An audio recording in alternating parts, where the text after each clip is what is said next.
Why, hello everybody. Welcome to Reese Rue's Adventures. I thought I would read to you from one of my other books called Creatureville, the Broom Quest. And yes, I did the artwork. And that's supposed to be a bridge going over the creek into the valley. Into the, not the valley, but the town of Creatureville. And there's the little, kind of behind the writing there, is the troll's home. But I thought I'd park in a different place of the Veterans Park so you can see something different besides where I'm always parking at. Okay, let's get you hooked up here.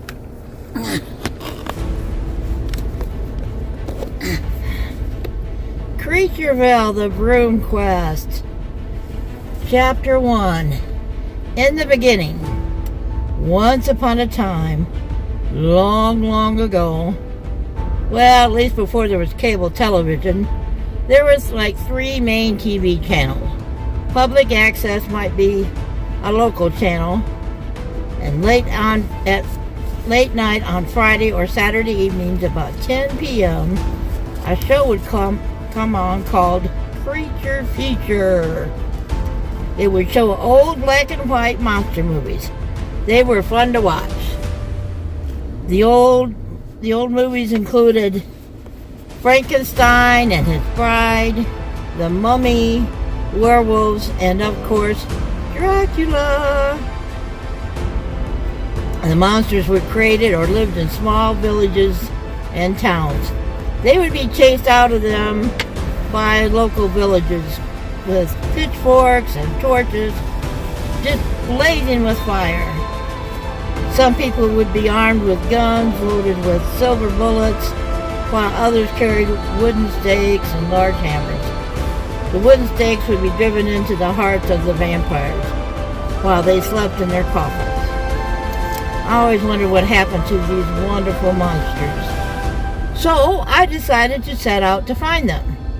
After traveling over half of the earth on my quest, look at those mountains, how tall they are. They are bigger than any mountains I have come across so far. The sooner I get to them, the sooner I can climb them. As I walked towards a large mountain range, I could see a small village up ahead at the base of them. It was a good thing because it's almost nightfall. Maybe they will have a place for me to stay. The people here are very friendly and accommodating. The villagers all greet me with handshakes and thank me for coming. They set up a large feast in the middle of the street just for me and asked me to spend the night. It seems they rarely get visitors and want to show how thankful they are when they get one. I explained to all of them my story and what I am doing here. Everyone said they knew of no such creatures, but want to help me any way they can. They gave me the best room in the tiny village.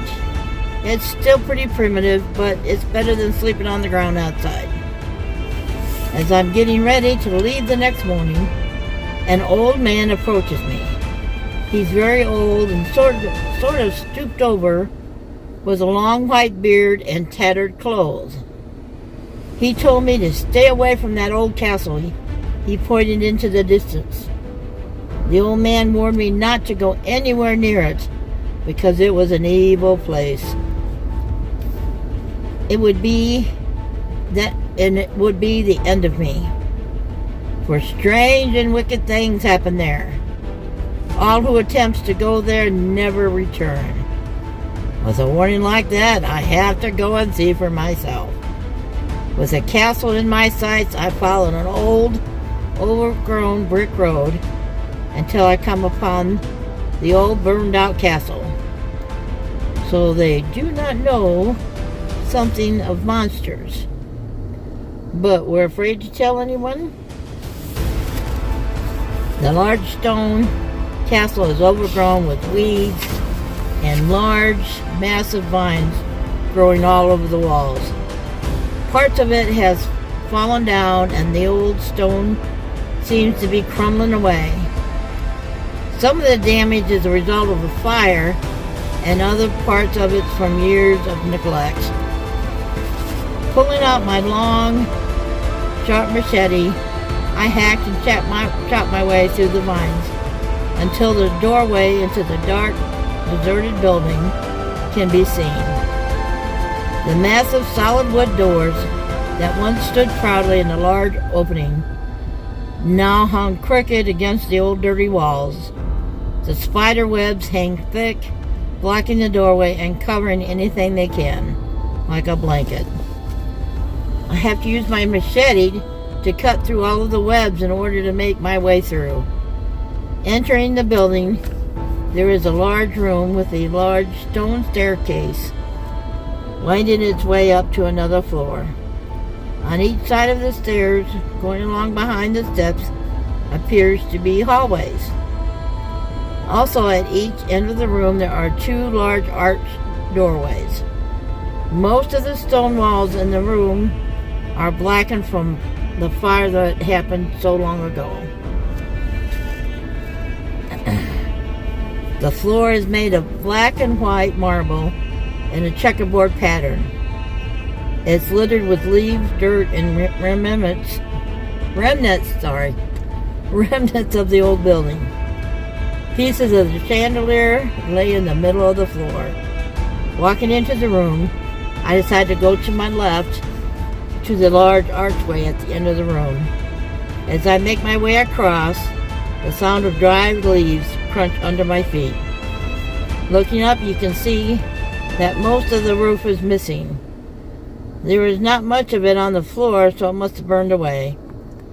Standing in the archway, it's easy to see that half of the large room has fallen into a large hole underneath the castle.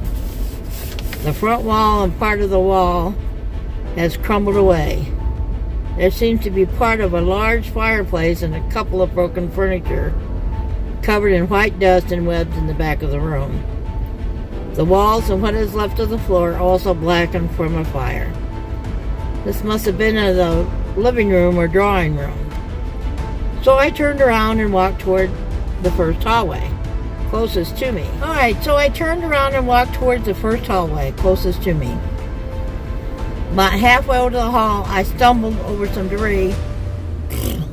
Sorry. I stumbled over some debris and fall flat on my face. While picking myself up off the floor, I see a large hole in the floor that I almost stepped in. Must be more careful from now on. This hallway is very dark, and luckily I have a flashlight in my backpack. The light shines on the walls and ceiling, but it's hard to see the floor. Better go around and try another hallway first. While walking past the stairs, I look up and wonder if it would be safe to go up. Deciding to finish exploring this floor first, I must continue to the next hallway. Shining the light in the dark, narrow hall, I can make out the floor and what looks like a torch on the wall. Great! That will light up the hall much better than my flashlight. My lighter's in my pocket and easy to reach. The torch lights up and quickly, with the help of the cobwebs covering it. Great! There's a torch a little farther down the hall. I use that one and leave the first one lit to help find my way back. There are two doors on the left. One at the end of the hall and one on the right. The first door on the left is a closet. Door number 2 seems to be some kind of storage. There doesn't seem to be a lot of rooms on this floor, but they are all oversized. At the end of the hall is a set of double wooden doors. I have to use all my body weight to push open the large, heavy doors. They squeak and moan as I push them open. Once inside the room, I can see that it's a library. Most of the walls are covered with shelves and books. A lot of the books are scattered on the floor and burned. But there's a large, oversized desk that is broken and sitting on its side in the middle of the room. The oversized fireplace still has wood in it. Most of the windows in the room have no glass in them. The couple that do are broken. There is broken glass lying all over the floor. As I turn around to go back out, there is an oversized painting of a man. It hangs crooked and has some rips and tears in the canvas. Stopping, I wonder who that could be a painting of. Continuing on down the hall to the last door. Carefully opening the door, it leads into what must have been a kitchen. There are cupboards, a table, and an old wood burning stove. There's another door at the head of the room. It must lead to the dining room. Walking through the kitchen, I kick some old bowls and a pan out of my way. They make a loud clanging noise as I kick them. The sound echoes through the empty building. Walking through this doorway, there are some broken chairs and part of a table. Looking over to my right is a large archway. That must be the archway I saw when I first entered the castle. As I walk over to the large doorway, I can see it is, and stroll back into the large foyer. Excuse me. With the 2 lit torches, maybe I can see down that other hall. Retrieving the second lit torch, I walk over to the other dark doorway, placing one of the torches in the holder next to the door. Now I can see the stairway going downward. Carefully stepping on each crumbling stone, holding onto the torch, with one in hand and my other hand on the wall. I slowly make my way to the bottom step in the depths of the old castle, or what was left of an old dungeon. To the left of me, I can see some daylight and a pile of fallen stones. That must be under the front room that caved in. No need to go that way. Walking towards the back of the dungeon, I can hear glass breaking under my feet. There is a long table turned over on its side, shelves and cabinets pulled over, all kinds of broken debris laying on the floor everywhere. There's another heavier table standing on one end up against the wall. There are straps on here. Look at the wires running into those conductors that are attached to the table. This looks like some kind of a steel helmet with wires running into the top of it. I stop to study the debris on the floor. Looks like test tubes and broken beakers laying everywhere. This must be some kind of laboratory. Walking yet farther back into the dark, creeping dungeon, there's a wall that just doesn't look right. It's in the back of the castle, up against the mountain itself. There's a crack in it that runs straight up and down. I decide to push my hand against it. It moves, so I press harder. It looks like a secret passageway. Let's see where this goes. Walking along in the tunnel for about a mile, I finally find a cave at the end of the underground passageway. The cave is dark and gloomy. While hiking through the cave, I find it necessary to hide from strange creatures and avoid horrible pitfalls. There are too scary and numerous to talk about. Finally, reaching the other end of the cave, there is an opening. It's so dark, the only way I could tell that I was out of the cave was by the smell of fresh air. It's pitch black in this forest, and the cave. It's pitch black in this forest, and the cave opens into the destiny of the black. I'll try it again. It's pitch black in the forest, and that the cave opens into. The density of this black forest is like none I have ever seen before. The earth is more water than solid ground. The sounds around me are creepy and scary. sounds that no known creature could have made. Pushing my fears aside, I continue on my quest.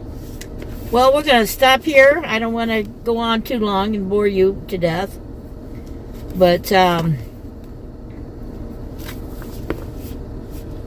wrote this book because I always enjoyed watching those old creature feature movies.